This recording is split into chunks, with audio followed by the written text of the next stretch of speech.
Mga bata, magkatuon kita sa pagbasa gamit ang mga letrang M, A, E, I, O, ug U.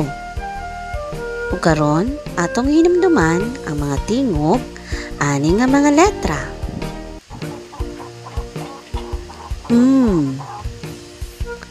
A, E, I, O,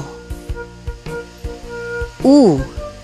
Mga bata, atong isumpay-sumpay ang mga tingog ani nga mga letra aron makahimo kita og mga silaba. A, am, E,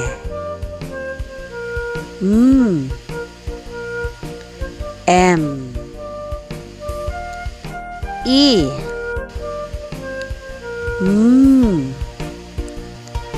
im, O,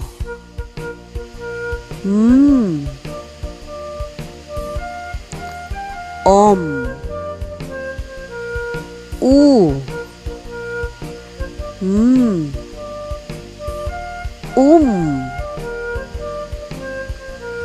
am, em, im, om,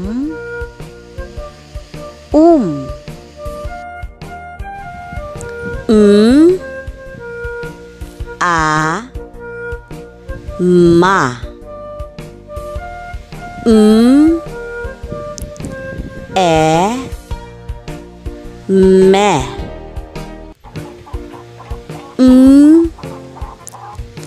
I, mi, o,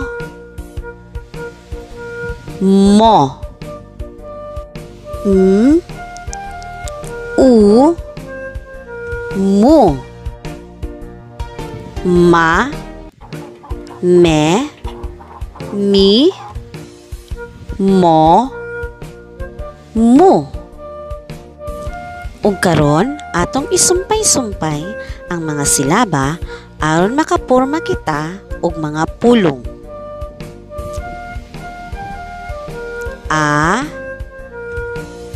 mo, amo. I, mo, imo. A, ma, ama. Ma, o, mao. Ma, mama. Ma, mi, mami. Mo, mu, momu. Me, meme. Amo, imo, ama, mao, mama, mami, momu, meme.